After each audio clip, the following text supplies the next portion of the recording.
I've been living life right like I could just die any minute. Going for a ride down the side, PCH country limit. I don't need a guide, follow lights, take me where I wanna visit. Are you alive? Or just breathing? Hello et bienvenue sur Flower and Party, un podcast plein de bonne humeur, de paillettes et de fleurs, séchées de préférence, autour du mariage, mais pas que. Naissance, baptême, fête de famille, je suis accro aux beaux événements et j'ai envie de partager avec toi mes expériences, mes conseils et les pépites que je peux découvrir autour de ce thème. Tu viens ?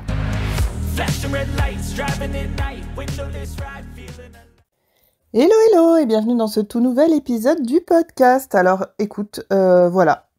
Je suis de retour, j'ai mis le temps, n'est-ce pas ?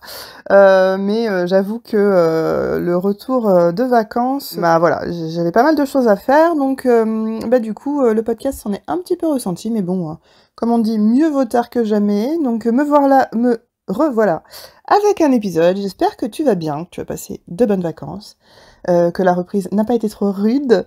Bien entendu, je vais commencer par te souhaiter une excellente année 2023, j'espère que tous tes projets se réaliseront et de la meilleure des façons, que tu auras plein de bonheur, plein de rire, plein de souvenirs à partager, plein de choses qui t'épanouissent. Je pense qu'on l'a bien mérité après plusieurs années quand même un petit peu compliquées, on va pas se mentir, hein. Je trouve que depuis quelque temps, c'est chaud, mais là, cette année, c'est la bonne, c'est celle où les choses vont changer pour de bon. Et j'y crois, et comme on dit, faut attirer sa chance, hein, donc voilà. Moi de mon côté, les vacances ont été très sympas, et donc pour la reprise, je me suis dit que ce serait peut-être sympa de faire un petit point, justement sur ce que je vois pour cette année, pour moi, pour le podcast, pour mon entreprise.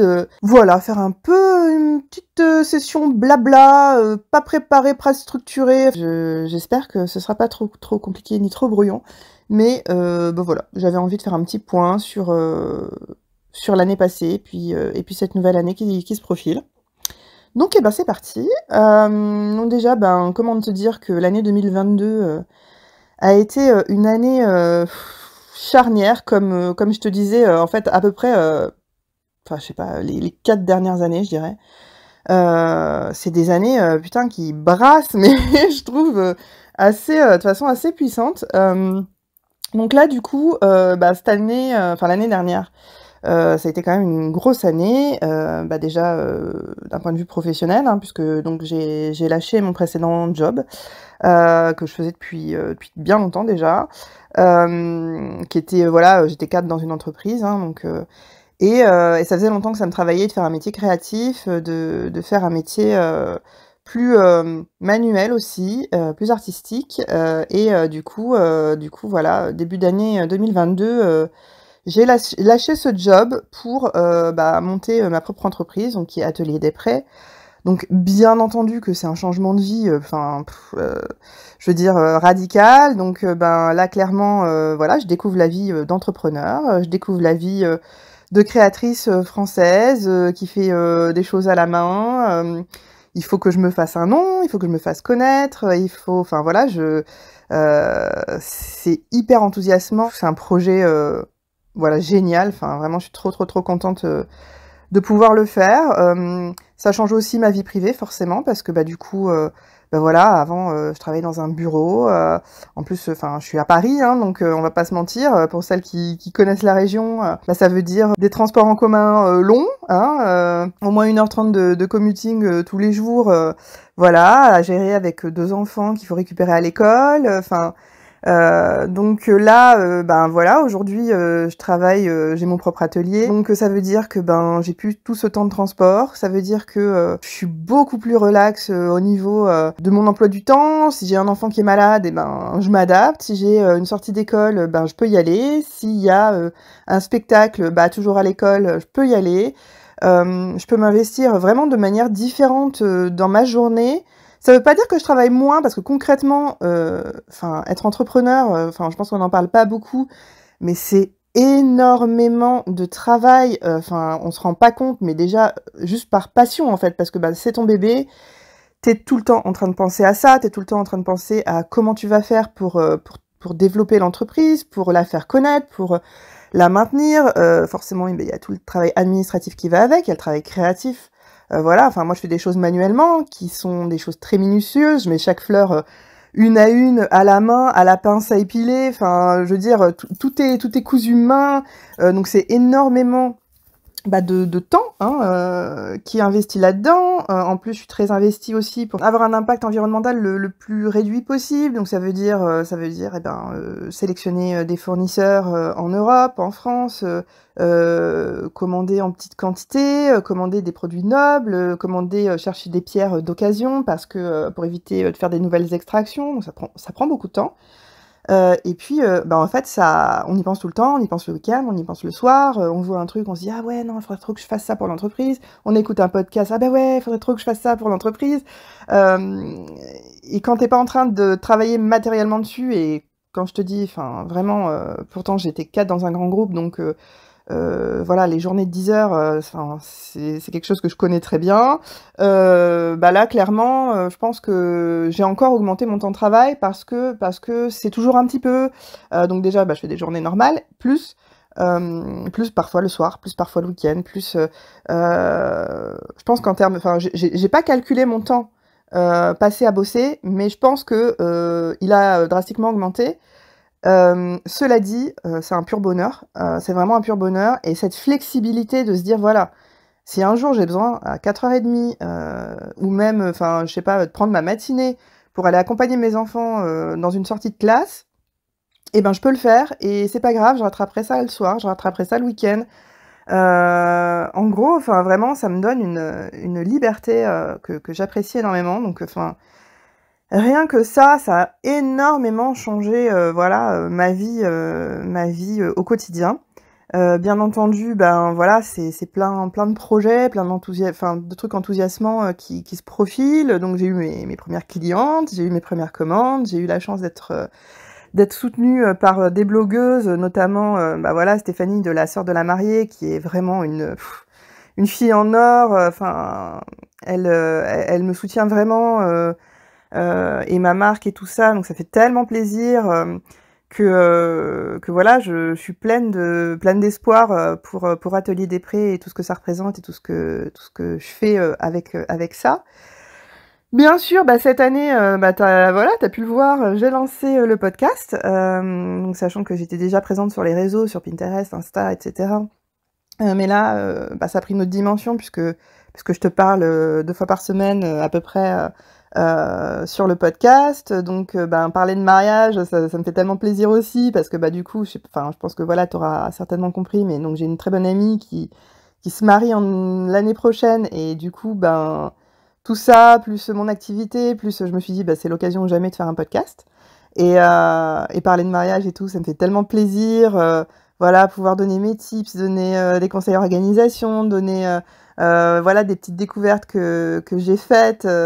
Je trouve ça vraiment très très cool, et c'est vraiment, voilà, c'est quelque chose qui me plaît énormément, pouvoir interagir avec toi, pouvoir pareil, enfin c'est un peu comme pour l'entreprise, tu sais, tu vois un truc, tu parles avec ta pote de son mariage, en plus je suis témoin, donc si tu veux, on a l'occasion d'en parler plusieurs fois quand même. Donc je me dis: «Ouais, faut trop que j'en parle au podcast, c'est vrai que ça pourrait servir aux filles et tout». Et donc ça c'est vraiment cool. C'est des beaux projets, donc du coup j'ai lancé le podcast, je l'ai lancé aussi sur YouTube, donc j'ai créé la chaîne YouTube Flower and Party, où en fait je recompile un petit peu plusieurs supports que je trouve utiles, tu vois, du style mes tutos coiffure que je fais sur Insta, je vais les mettre sur YouTube, les podcasts je vais les mettre sur YouTube, enfin c'est un peu un melting pot de tout ce que je peux faire, qui est je pense utile aux mariés. Donc ça c'est vraiment un beau projet aussi, qui me prend pas mal de temps aussi. Mais tout ça se complète, tout ça c'est une espèce de... Je sais pas comment te dire, mais je trouve que, enfin voilà, ça... Tout se goupille bien, en fait. Enfin, tout est logique, tout est cohérent, tout se goupille bien ensemble. Et puis voilà, ça fait vraiment plaisir. Du coup, voilà, nouvelle année, nouveau projet, hein, comme on dit. Donc là, cette année, déjà, on va commencer fort parce que je vais avoir mon premier salon. Donc le festival You and Me, je t'en ai déjà parlé dans le podcast. Donc ça arrive tout début février. Je vais pouvoir, venir à la rencontre des mariés, pouvoir présenter mes produits, parce que bon, moi j'ai un e-shop, hein, donc c'est vrai que la plupart du temps, les filles dont j'ai les retours, c'est une fois qu'elles ont déjà commandé. Donc, et là, je vais pouvoir voir des mariés qui connaissent pas du tout la marque, qui connaissent pas du tout ce que je fais, et pouvoir avoir leurs impressions en direct. Donc ça va être trop cool. Ça me stresse un peu, je te cache pas, parce que j'espère que ça va plaire. Mais j'ai trop hâte aussi, voilà, de pouvoir avoir des retours, avoir des commandes aussi. On va pas se mentir, hein, une petite entreprise qui démarre a besoin de commandes pour être pérenne. Mais j'espère aussi et surtout échanger, discuter, pouvoir participer un petit peu à ces beaux jours pour ces futurs mariés, et puis avoir des remarques constructives pour développer la marque, développer mes créations, faire des trucs qui répondent à leurs attentes. Et donc j'ai vraiment hâte de faire ça. Qu'est-ce que j'ai d'autre comme projet? Bien sûr, développer le podcast, développer la chaîne YouTube. Je vais peut-être essayer de faire des formats plus vidéo, justement. Parce que j'en fais pas beaucoup, et puis YouTube, mine de rien, même si on peut faire des podcasts sur YouTube, c'est quand même pas forcément l'endroit où faire du visuel, c'est cool aussi. Donc j'espère développer ça. J'ai plein d'idées de nouvelles créations, de nouveaux prototypes, notamment d'accessoires de coiffure, mais aussi d'accessoires de déco. Vraiment, j'ai plein d'idées pour ça. Très honnêtement, je pense que je vais essayer aussi de faire plus de créations pour les familles, les enfants. Ça, c'est quelque chose. J'ai 2 enfants, hein, donc bien sûr, ils comptent énormément dans ma vie, et je trouve que, c'est une source d'inspiration énorme aussi. Donc je vais développer aussi tout ce qui est la gamme enfant, je pense.